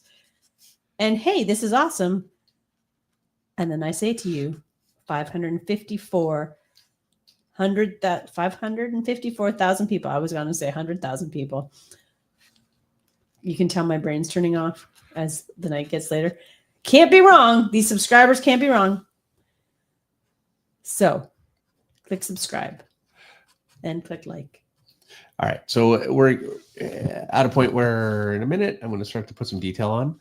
And right now. You're going to start to put some detail on. Yeah. But I'm going to take a quick break. I'm going to take a quick ahead coffee break. Oh, you're taking a potty break? This literally never happens. Yeah, I know, but. What on earth? All right. Well, let's talk ponies. Well, maybe this is his way of like, Meredith, here's your 5 minutes to talk about your horses, the Finch Farm 5. And he just disappears on me so he doesn't have to listen to me talk about horses. Because honestly, I talk about horses with him all the time. JDSCT says Serenade is Meredith. Actually, when Dave gets back, I do have a birthday song I have to sing. But for now, we're going to talk about horses. We're going to talk about the fact, you know what, let's talk about the barn chicken. Did we already talk about the barn chicken? The barn chicken that won't live with their flock? I think I did. So we'll talk about the ice storm that's coming and how I'm preparing for the ice storm tomorrow. Somebody's beeping my phone. Oh, not for the Finch. That was fast. Yeah. I said that you just leave so I could have my 5 minutes of Finch Farm talk. And I couldn't remember if I talked about Scotty, the barn chicken, or not. And I was going to talk about the ice storm, but now you're back. And then I said that I have to sing happy birthday to somebody. All right. So I have to sing happy birthday to Omar because it's Omar's birthday today. Happy birthday to Omar. Happy birthday to Omar. Happy birthday, dear Omar. Happy birthday to you. You got me so broken I don't even flinch anymore. I know. I mean, to be fair, JDSCT did ask me to serenade them. Yeah.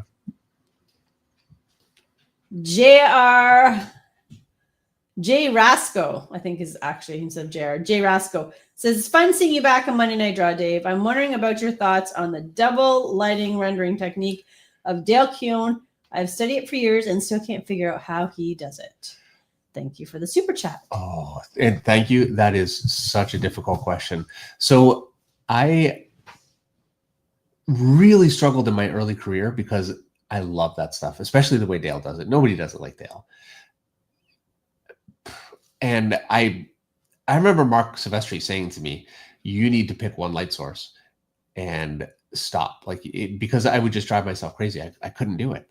And it was very good advice. And I didn't listen to him for a good amount of time before I finally realized, okay, if I keep going down this path, it's just not going to happen. I couldn't make it work.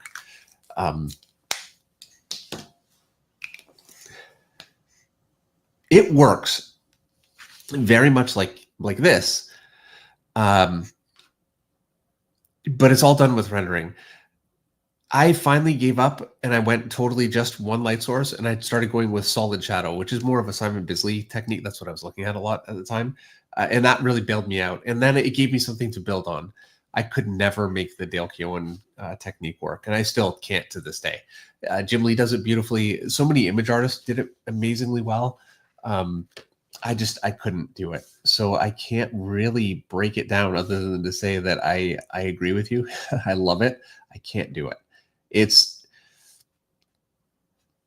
very, very hard to get right. And it's very easy to do poorly. That's the biggest problem with it. And you'll see, when it was very popular, kind of at its height in the early 90s, there was so much of it done really badly. The thing that made Dale's work so great is actually, the reason why my favorite artist on the face of the earth, Nick Klein, is my favorite artist, is because he does it as well as Dale. Like incredible the way he does double lighting. He'll use shadow or he'll just use rendering, one way or the other. But the thing is, what makes it so great is he's actually using light sources coming from different directions that he's really calculating, and it's creating such interesting lighting things. And he's doing it, I'll tell you right now, like he's not using some 3D trick or anything like that. No, this is something he's able to calculate in his head, and that is a rare skill. When you see him draw a picture, it's, you're seeing the work of an absolute genius. So yeah, I wish I could break it down. I'm sorry.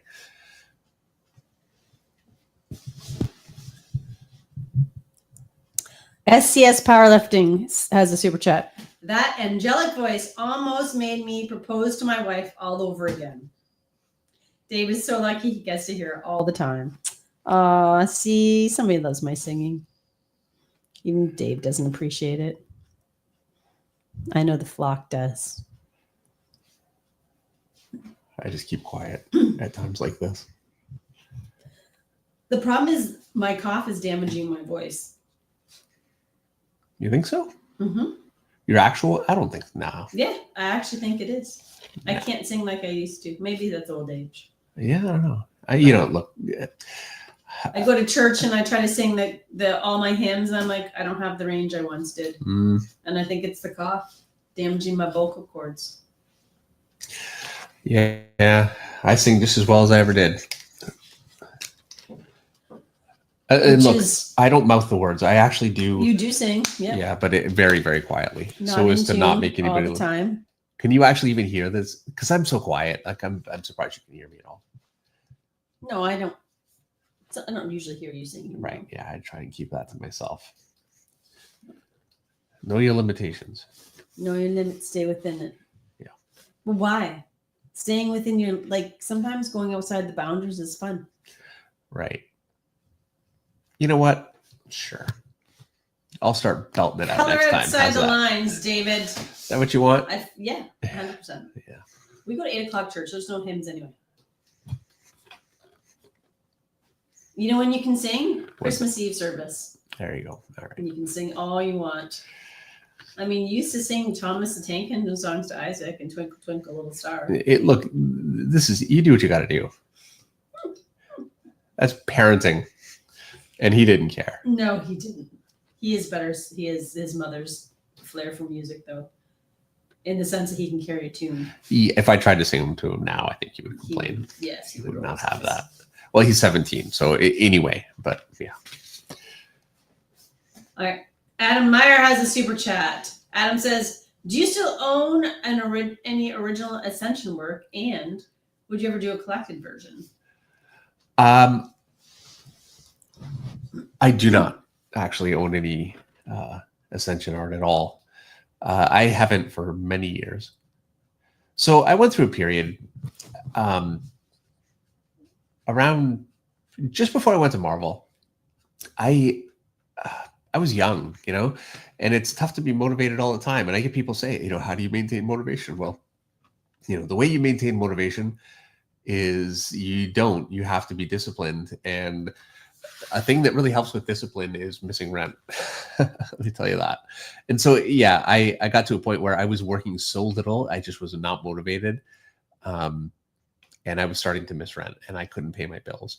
And so I found an art dealer and I sold all of my image art, every bit of it that I had, which was a lot, for $6,000. Everything. Somebody got a bargain. So all the Ascension art, everything, yeah. But I needed the money. And yeah, there you go. If I was more financially responsible, I'd still have it. I know a lot of, artists that always were much more famous, and yeah, they've got a huge, great collection. It's just was not my. Somewhere out there, somebody's got Ascension art. I just had lunch or breakfast actually with somebody that has a double page spread, like one of my favorites from Ascension.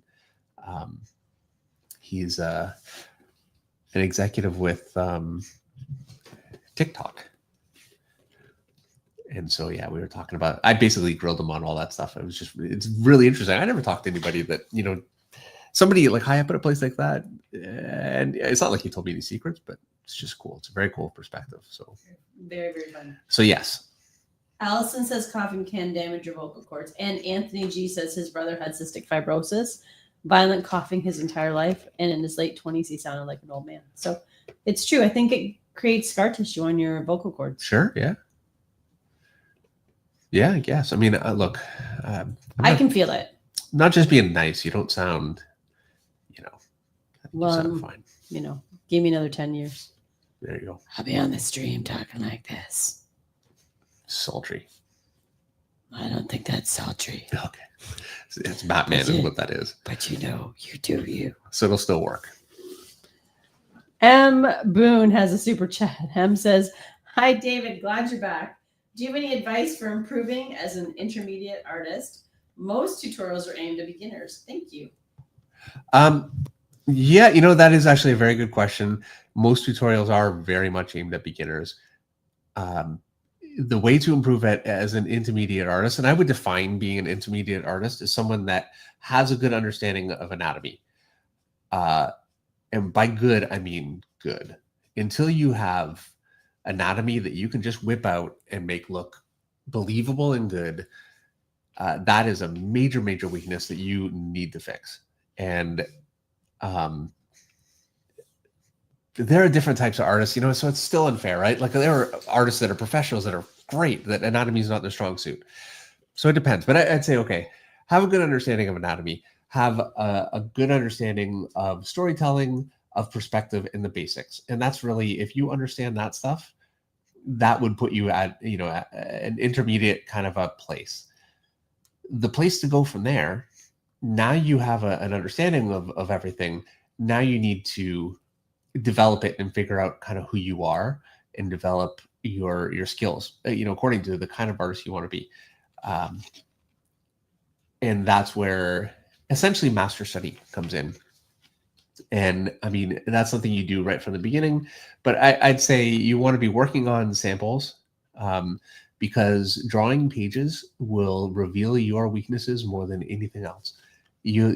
Every scene is going to include something you've never run into, and you find just how many things you actually don't know. So it's very important to do samples at that point. Very important to continue to do studies. And for the longest time, like I'm not looking at anything drawing this. I would look at things all the time when I was drawing. Like I would never just draw something on my own. I would have, Simon Bisley's this or whatever out on my desk, and I'd be looking through for like every little thing. I'd draw a hand and be like, oh, I think that could kind of work. I stole everything. And look, if I was more talented, and some people, I've seen it where people just do it. That's not all of us. And for people like me, that is how you improve quickly. And that's how also, I've seen it where,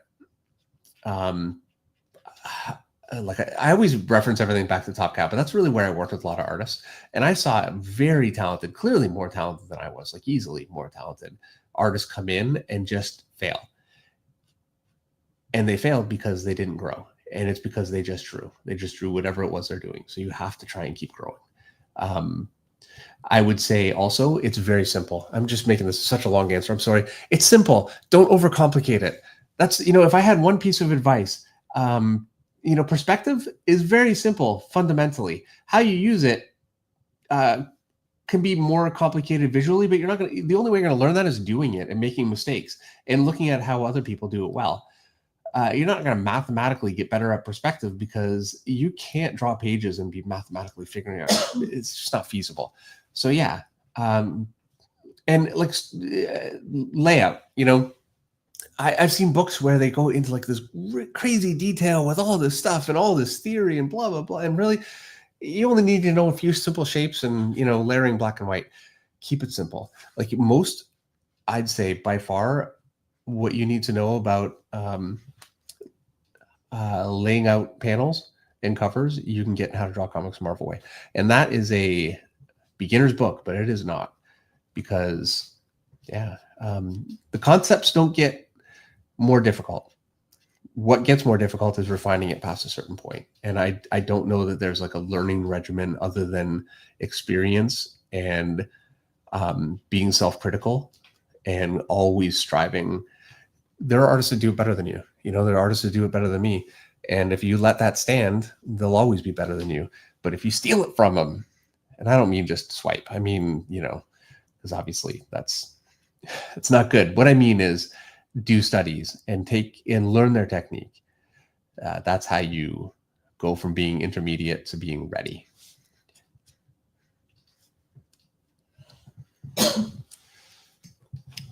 Johnny Dominion has a super chat. Johnny says, protect that voice, Meredith, at all cost. Thank you, Johnny. I'm doing my best. I chew my gum. I take my Mullen. I take my Mucinex. I take my Claritin. I drink my water. I mean, I think it's better. I do think my cough is much better than in the past when we've done streams. It is actually better. I think everybody would agree. It is. Except when I laugh, when you make me laugh and then I cough because I can't help it. When you make me like belly laugh, the cough comes with it. I haven't done that for quite a while. You did tonight. I don't even know what you said that I just burst out laughing. I don't even remember. I can't either. But if I rolled back through the screen, I could remember. So I'm having a little bit of trouble with this. Like that lighting just not working for me at all. Why? It's because I've got kind of striations coming through. You know what? Here, let's see if I can fix it. So I'm going to basically I've got striations coming across his chest like this, which I didn't really define that much. And then I've got kind of folds coming this way, and I didn't really figure them well. And then it's too light here. And I'm hoping, so what I'm doing the Wally Wood method. When in doubt, black it out. And if the Wally Wood method doesn't work, then I do the further Wally Wood method, which is when in doubt, black it out even more. I like that. Your sister says my cough is a lot better. Ah, yeah. Hey, She Leslie. would know.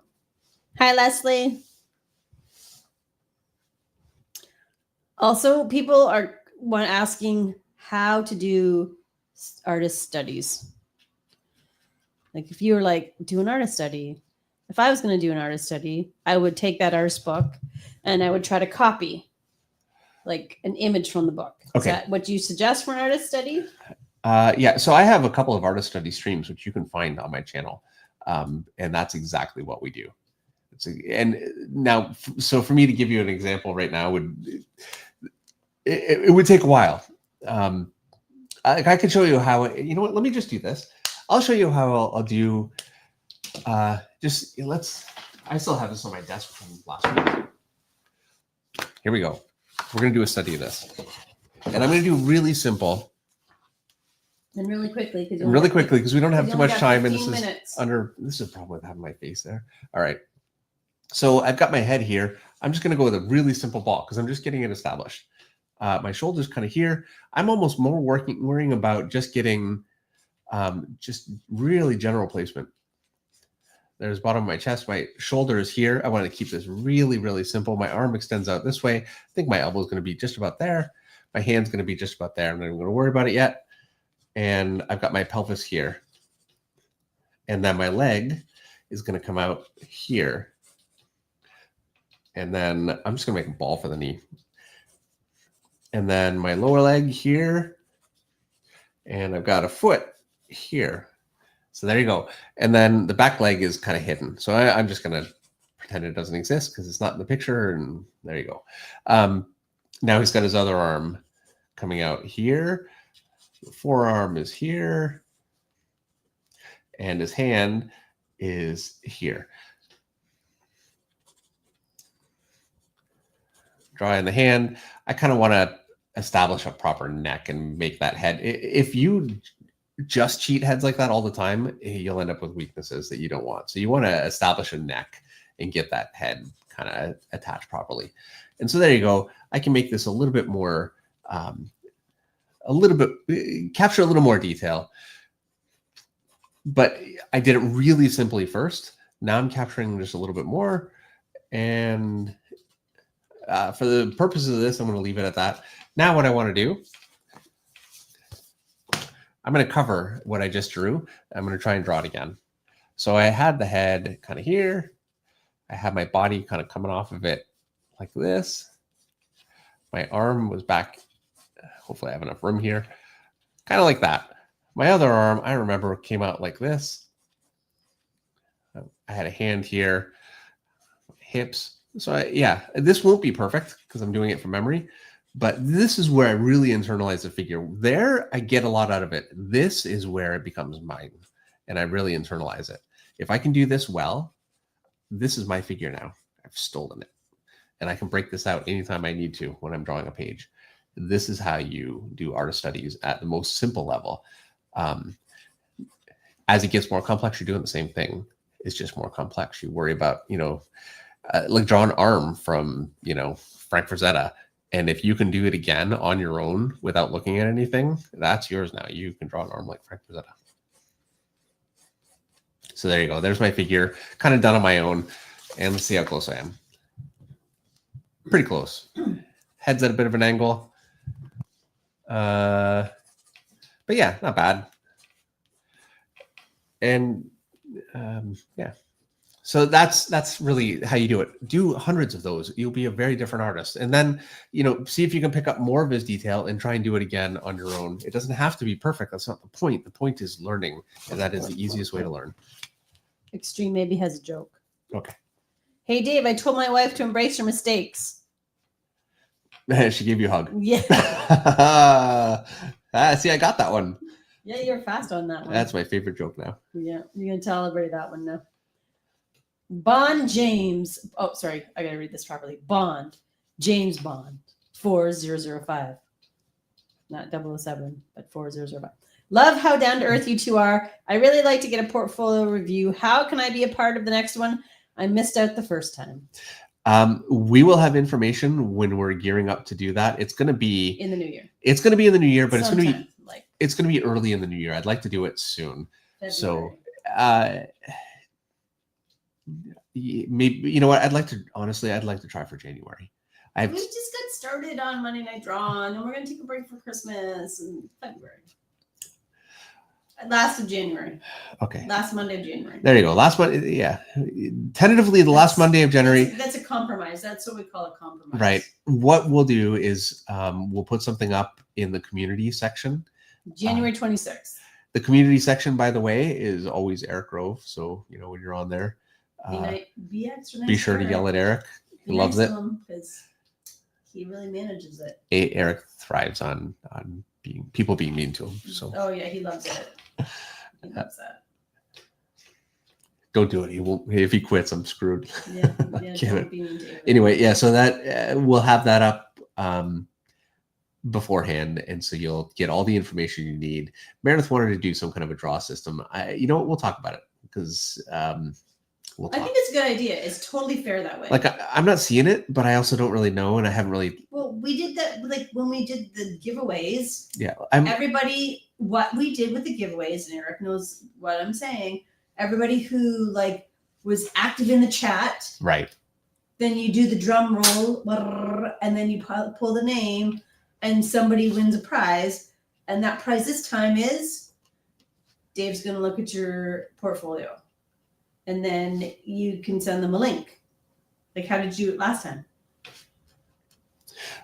We just had people waiting in line, so it was a queue. Well, and then we'll get a queue of Now the problem that we did 5 names, and we'll queue 5 people, and then if we do 10 minutes, 10 minutes review, you could do in 30 minutes 3 people, and then you queue up 3 more. Right. You know what? We haven't had a perfect system, so it's not like I'm just rejecting it because I haven't managed it before. It is the perfect system. All right, well, we'll talk about it. And that's not a dismissal. I just don't know. I don't have this is so not working. I'm messing this all up. I hate it. Let's try and. JDSCT wants to know if we're going to do another Christmas theme Monday Night Draw this year on the 15th or the 22nd. Yes, we have to because it's tradition. And I am nothing if not a lover of tradition.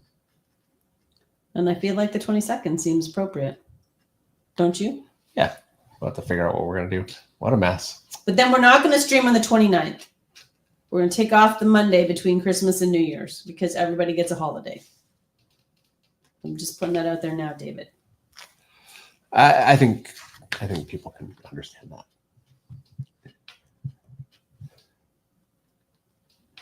Oh, One Mighty says, Meredith is full of great ideas tonight. Sounds like a good system for portfolio reviews. Well, there you go. See, Extreme Maybe, great singer, great manager. What more could you want? See, everybody agrees. I'm a genius. This is why I put up with her. It is. Actually, you put up with it because I'm pretty. Yes. You can take me to a restaurant and I don't embarrass you. That is true. You know what? That is a valuable skill. It really is. It's so shallow, but yeah, it's nice. I don't have hair like my horses though anymore. And that's another part of getting old. Your hair all falls out. Or at least 50% of it. Good thing I had a lot to begin with. So if I'm bald, if you see me at a convention, you know it's because I'm old.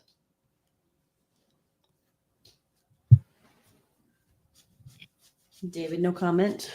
Yes, that's right. Or maybe I was just jealous of David's beautiful head and I wanted to have one to match. Perfect. We'd look so good together. We would, wouldn't we? Yeah. Twinsies. We just need to get the attachments so they come to a point.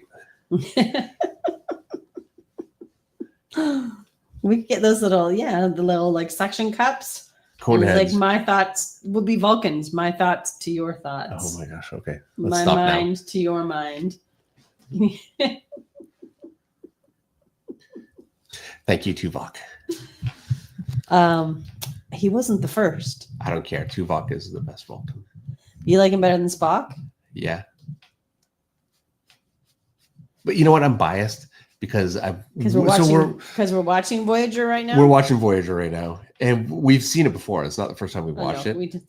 And I haven't seen It's Spock. not even the second time we've watched. Yeah, in a while. I don't care. I like Tuvok. He's great, and I do think personally, I think that Voyager is the best Star Trek show. We haven't watched Enterprise lately, like Jean-Luc Picard, have we? That's Next Generation. Next Generation. I think Enterprise is actually its own. No, I think you're right. I have never seen. But we haven't watched Next Generation lately. Well, we'll watch that next. Yeah, we'll watch that next because we just watched Deep Space Nine. Again. Because that's what you do. When there's nothing good that's new, you just enjoy the old stuff. I mean, how many times we watch Supernatural? At least twice, and that is a lot of seasons and a lot of episodes. Yeah.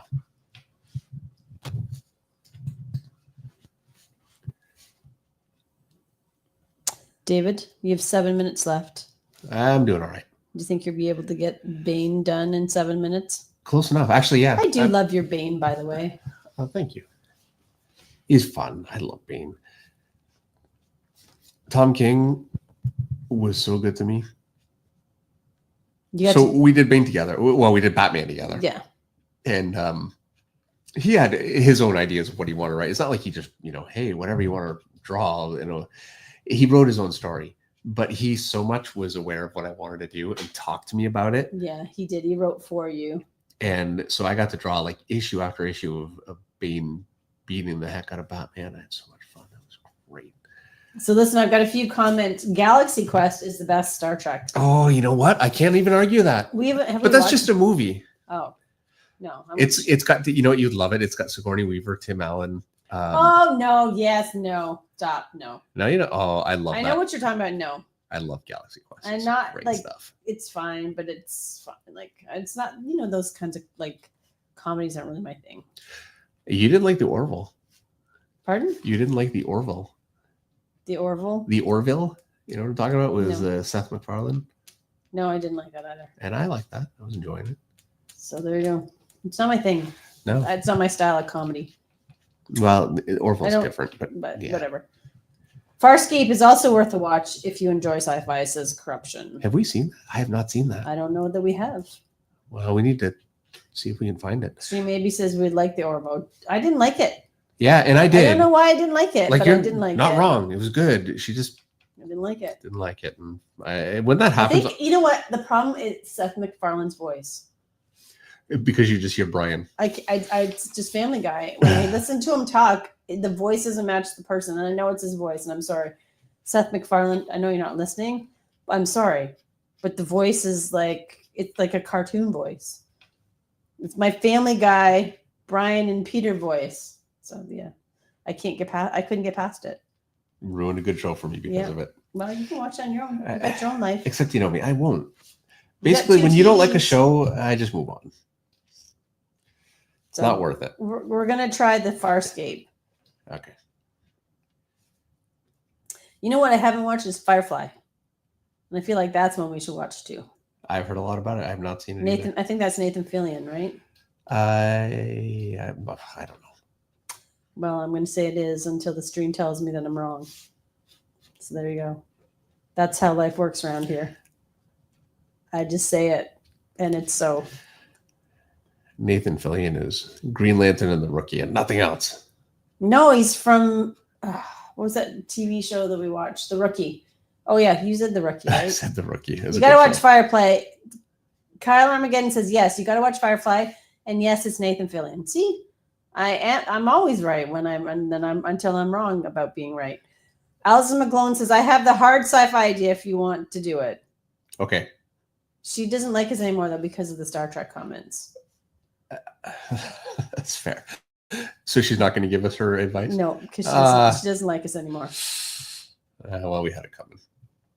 All right, I'm just about done here. Right. I've got more to do, but I've got Batman so established that next week I'll be able to finish Batman, finish the water. I went with water, honestly, because it's a really good cheat.